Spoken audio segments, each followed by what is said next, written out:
The world-renowned Dr. Patrick Treacy. Please introduce yourself, sir. To an extent. I originally had intended doing plastic surgery, but ended up a little later through med school, mainly because of the war in Northern Ireland. And as a consequence, when I'd worked in California and when I'd worked in Australia, spent some time cardiothoracic in Africa as well, came back to Ireland, didn't really know what to do.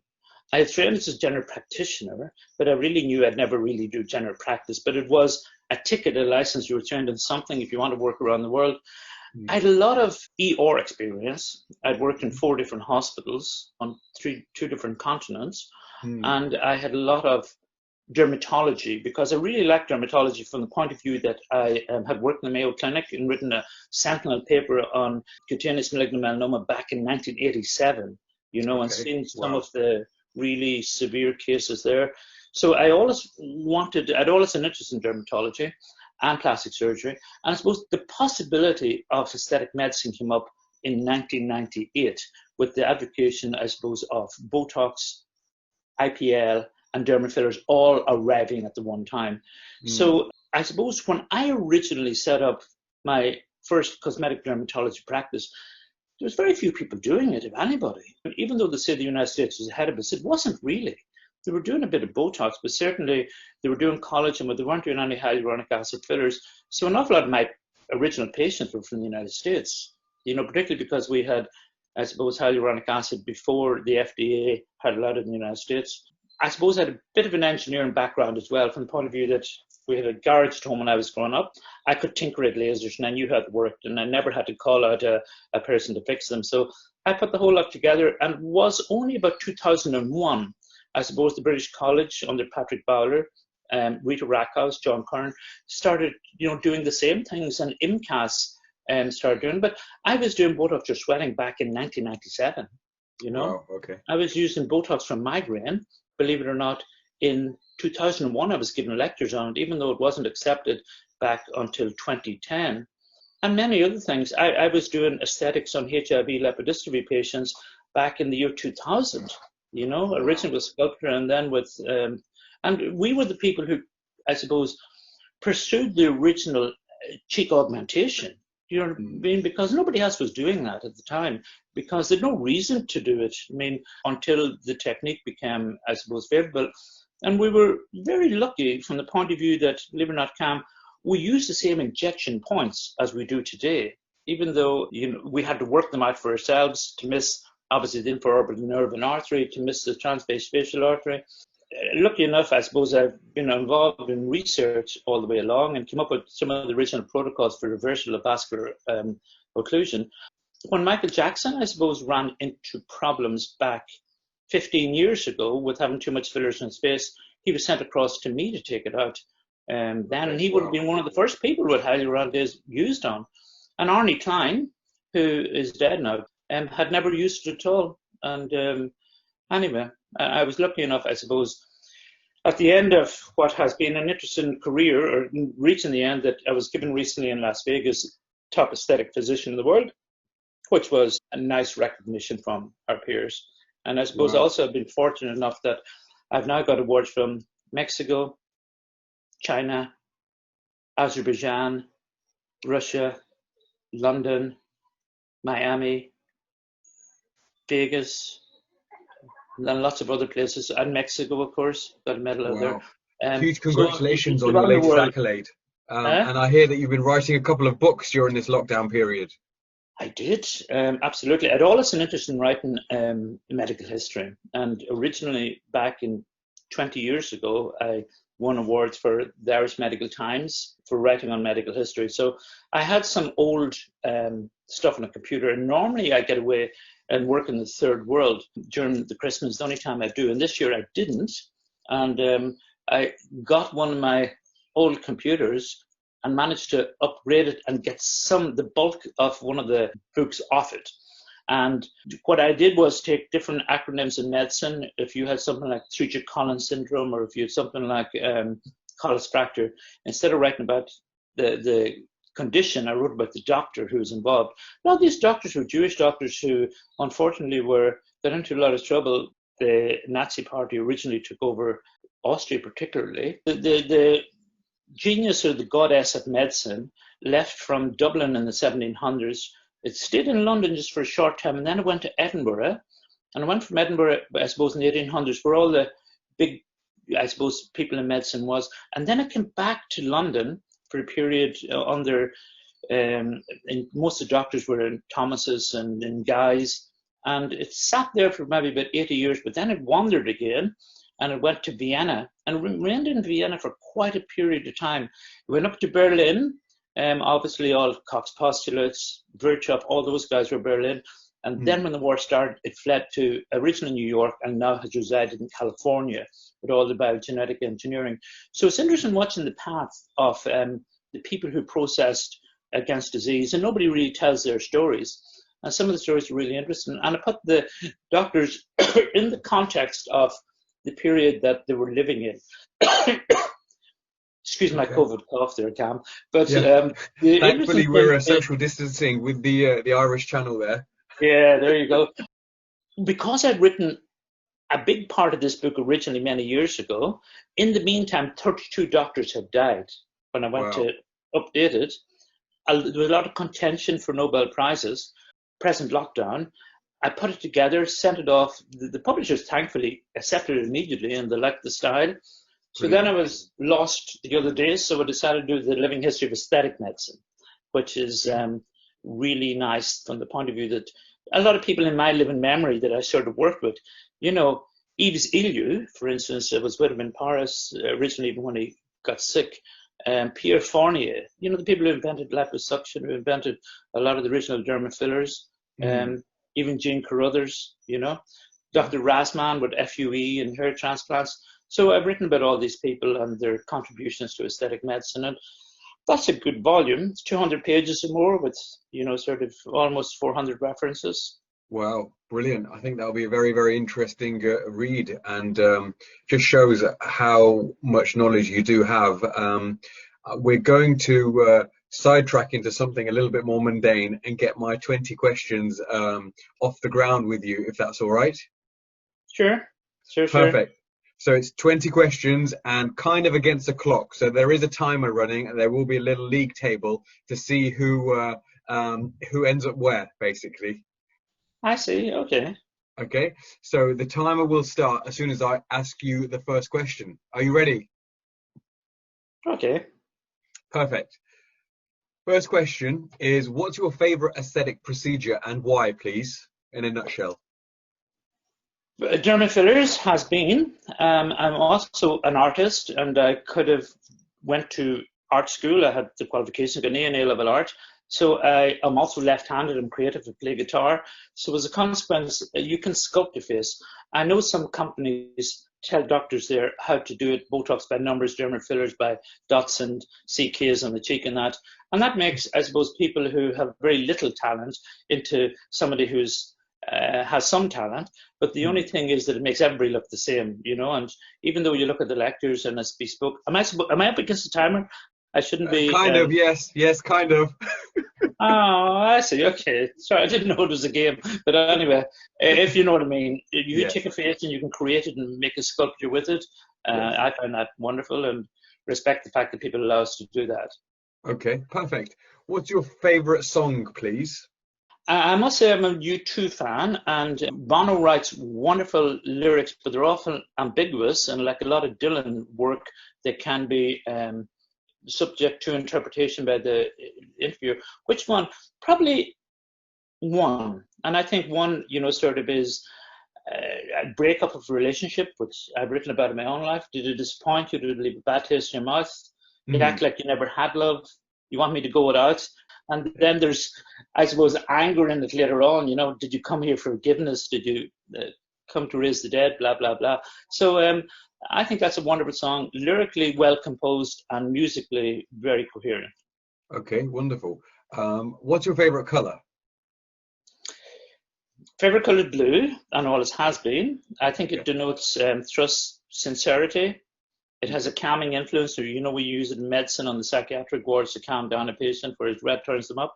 Yeah. It denotes intelligence, precision, peace, loyalty, all those wonderful things. I see. I thought I was repping here, wearing the Irish colours for you. Oh, very good. Yeah. Oh dear. Next Oh, you're question. following. That's what Kate Middleton did as well, of course. Yeah, And exactly. Lady Di in her time, Yeah, yeah. and the Queen. So you're following a good tradition. There you go. Some powerful role models there. Yes. Next question. Tea or coffee, and how do you like it? I must say coffee, and I sort of used many different blends. At the moment, I have about four different ones. I use it either by filter, by sort of compression, and it's wonderful because even though I spent a lot of my life in tea plantations throughout Uganda, India, and all the rest, up in Assam, I still have something about coffee. You know, Uganda, Brazil, um, Mexico, and you can make up your own varieties. I like it with sweeteners and milk, Okay, apricot perfect. otherwise. Yeah, great. What is the most used emoji on your phone, please? Probably the most used emoji is laughing with a smile because I tend to use them mostly for people sending me funny things. When I return, I just, instead of writing LOL, which turns into emoji anyway. So every now and then I may have shock horror, but usually not. Okay, great. What's your favorite hobby that isn't anything to do with work? Well, I must say writing. If I published a book in 2015, I wrote it in 2012 during the last recession, and it was like a memoir, so I needed to bring that up to date. So I wrote it recently as well, actually. That's three books I'll have out this year, which brought it up to date from 2012 to 2020, and it goes into my research, the reason I got awards, everything I got there, and then the other two on the history of medicine. Hopefully there'll be a legacy when we all pass on. Wow, wonderful. I mean, you're making me feel guilty about my inactivity during lockdown compared to you. Looking better than me. I'm looking haggard, all that lost sleep. Oh dear. If you were a superhero, what would your superpower be?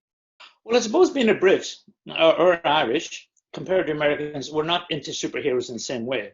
But if Mm, I was to look at superheroes, there's the sort of powers that probably I would like would be number one, flight, because you can look down on everything from above, get a helicopter view, whereas yeah. people often are very prejudiced. They're caught in the middle of a situation. They don't take the overall view, the helicopter view, and Mhm. maybe also the cloak of invisibility that you can sort of go in and see what's happening and still at the same time influence in a way without people, assuming that you've a subjective attitude rather than an objective one. Okay, great. Sweet or savory, please? Well, at the moment, because I'm a ketogenic diet, I'd have to go for savory rather than sweet. I think that sugar has been the destruction of Western civilization as we know it. Very Mm, few people can hardly believe that there was no sugar in our diet 300 years ago. It only came as a consequence of the colonies, particularly the French and Spanish in mm, Haiti and I suppose down through Cuba. And obviously, it's an addictive type drug. And we know that you can actually restore that addiction, not even by taking the subject, but actually looking at a picture of it. It's quite phenomenal, actually, when you look at neurological MRIs, how it lights up the brain with dopamine, just looking at a picture, which is incredible. Cocaine doesn't even do that, you know. wow, that's Um, very, very interesting. Um, mm. on to the next one. Now, which Netflix. may come into COVID as well, because a Yes. lot of the ethnic people who are dying are also quite fat or have diabetes as a consequence of translating diets that they had for 10,000 years over to a Western one, which is Mm, totally sugar. And I've seen this in Australia when I worked with flying doctors. You know, mm, I was on a plane and I'd take somebody out with chest pain and they were 38. I'd say, okay, if this person now was fighting, they were 58, they'd have a heart attack. I'm bringing yeah. them with me, you know. Anyway, sorry, Yes. I digress. No, that's okay. Very interesting. Netflix. Do you have time to watch it? And if so, what are you currently watching? You know what I was watching on Netflix recently was The Last Post, which was Okay. the last time that the British Army were in before they left Aden. And it Mm, reminded me so much of my time in Iraq. You know, the same thing going out of the desert at night, watching for scorpions. mm, Um, the sort of people, are they with us? Are they against us? The way they look at you in their eyes. mm. Um, the heat, the incessant heat, if you get lost in the desert with no water.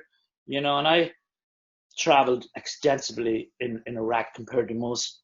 of my colleagues. I mean, I was in Babylon, Nineveh, I was in Karbala, and you know, I was up in Al-Abalia where he gassed the Kurds and got arrested as a consequence and spent some time Yeah. in Saddam's prisons. But yeah, I must say that I found that very accurate and entertaining. Surprised it was made by an American company because it seemed to Mm. get the whole British aspect quite well, I thought. Okay, wonderful. It's on my list to watch, actually. I haven't seen that, so I'm looking Good. forward to it, especially if you Yeah. say it's pretty accurate. Yeah, it's good. Now, it does obviously have some of the soldiers' wives as gin drinking, you know, sort of, I wouldn't say a harlots, but, you know, that, I'm sure that's the way it was. You know, people get bored, they have no friends to go out with, or no like nightclubs to go to, and I'm sure that, you know, Of course. it happens with doctors' wives as well, I'm sure, you know. True. Moving on to the next question. If you hadn't found yourself in the world of aesthetics, because you've Yeah. had such a wide sort of variety in your career already, what would you be doing if it had nothing to do with medicine? Of another bit of medicine, probably a musician, I would have thought, with a band. My Mm. brother sort of fills that void for me to an extent and sells me all his songs. Yeah, I still would like to get, you can see if you look over here, all my guitars are still light up against the wall, you know. Oh yeah, wonderful. Um, I haven't lifted one of them in years, but anyway. Well, you may Um, have some time now. Now that you finish your third book, maybe it's time to pick up the guitar. sure, that's what my brother keeps saying to me, even last night. Yeah, That's it. Great. Exercise wise, do you prefer cardio or weights? I'm useless at exercise. I mean, when the recession happened and we moved the location of our clinic, it's right on top of one of the biggest gyms in England and Ireland, David Lloyd's. It's got about 9,000 members. And I must say, I never go even on one of the machines, you know. So I'm terrible. I just find a ketogenic diet loses more weight almost than running up and down the block. Fine, fine. I'll let you off on that one then. What's your signature scent or cologne? Oh, I tend to use blue by, I think it's Gucci that make it. Um, and I've used that for many, many years. When I was younger, I was a Paco Rabanne man into my 20s and sort of grew out of it. Yeah, blue, it's wonderful. I think it's Gucci that make it. It could be Chanel, actually. Oh Um, yes, it's Chanel. I think Chanel Blue. Yeah, the square bottle. yes, the blue bottle, yeah. It's Yeah, Chanel, yeah, yeah. yeah. Okay. Who is your favorite actor or actress? Ah. Oh, I must say I like Leonardo DiCaprio, Tom Hanks, but I'd almost have to give that role to someone like Katharine Hepburn. I mean, she's won more Oscars than anybody else, you know, ever had. Um, Guess Who's Coming to Dinner? I suppose The Lion of Winter. Um, she's so many wonderful movies that, and I know they're from, what are they now, 50 years ago? Maybe more, 60, 70 years ago. But you've got A to little bit before recognize my the time, I talent. think, Patrick. Yeah. Huh? A little bit before my time. Sure, sure, sure. But it's a bit like maybe still respecting music years later, you know? 100% classics. They are the classics. You're right. Yeah. Okay. If you had an alter ego, what would his or her name be?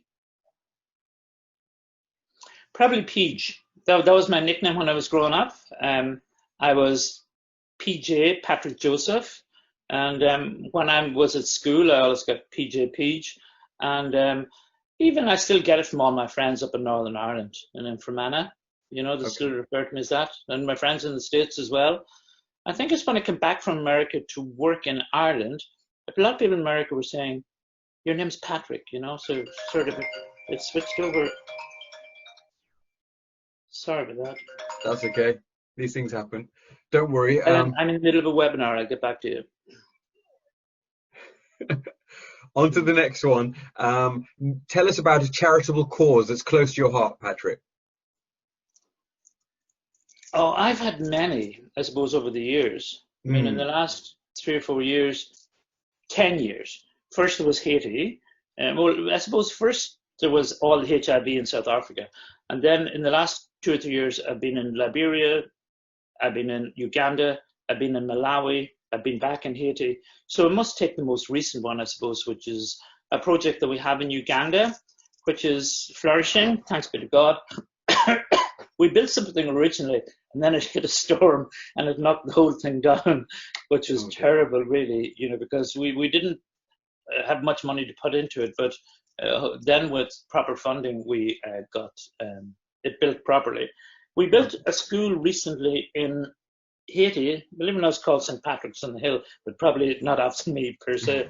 And we couldn't go to the opening because I suppose things had kicked off in Haiti again. They were pretty bad politically, so it was dangerous to travel. But there's been lots of wonderful ones over the years, Okay. I mean, about your latest charities, if you do want to give me information about them, I'll make sure that I post a link if people do want to read more about them, sure. or if they want to contribute. Yeah, no problem. Yeah. Wonderful. Okay, next question. Who would your top 3 dinner guests be, past or present? I would have to have David Bowie there. David was somebody that I ran with in the 80s. Left med school for a while to gather some money together, and I joined the Serious Moonlight Tour and knew David in his interesting days. Right. Fairly Irish background, actually, even though he's a Brixton boy. I mean, Peggy Burns was either his mother or his grandmother, I can't remember now. She was from Virginia, just up the road here. And he had a very strong love of the Irish. In fact, believe it or not, when he sang Rebel, Rebel in Dublin, at the end of it, he shouted, Chucky or Law, which, believe it or not, was the call song of the IRA, Our Day Will Come in Irish, But anyway, a lot of people miss that. Who else would I have?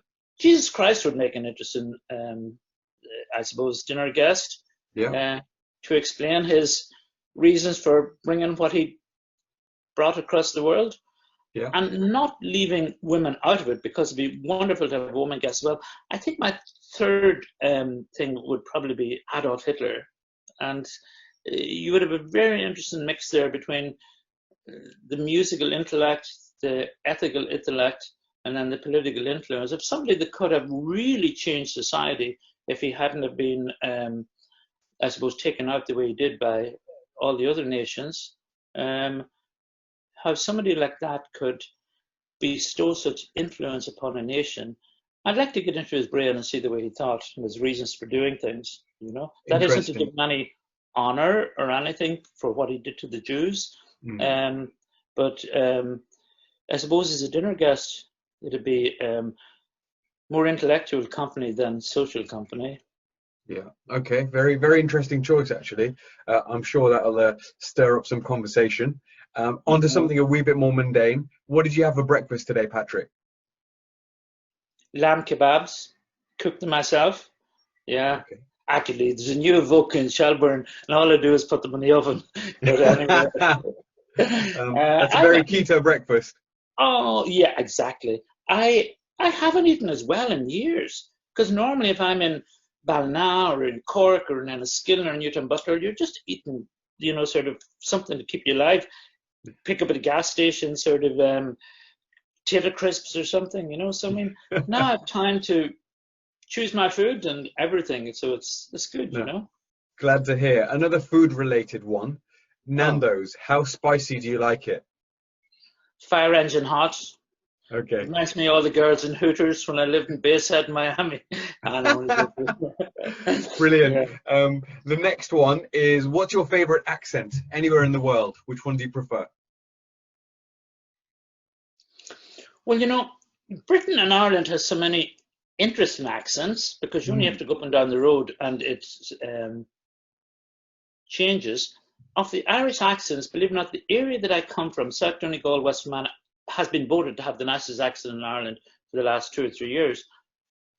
In Dublin, you tend to look up, it's part of your breeding to the area I live in, Dublin 4, is considered to have a nice accent. The same way as in England, BBC accent is looked up to, but still most people that live in the north of England wouldn't want to have it, if you know what I mean, which is a different thing. It what do you like? What do you like listening to? What's easy on your ears? I don't want a Californian accent. Maybe I'm being influenced by media or whatever, but though sometimes some of the girls can drawl on you, and to get that sort of guttural sound. But yeah, there's really some accents that irritate me, and it's easier, I suppose, if I didn't have to mention them. But Okay. You don't have to. No, you don't have to. I'm I asking have for your 10 that favorites. really, really irritate me, you know. Okay. Okay. No worries. So the But final people question are against the clock. unfortunately born with an accent, and you can't blame people for that, you No, know. no, you can't. Of course, of course.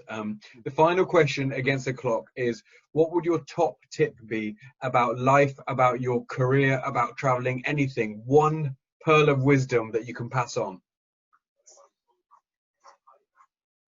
Take advantage of every day and have no regrets. Okay, wonderful, short and sweet. And I stopped the clock there at 18 minutes and 15 seconds.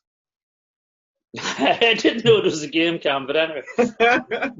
I sort of sprung that on you last minute.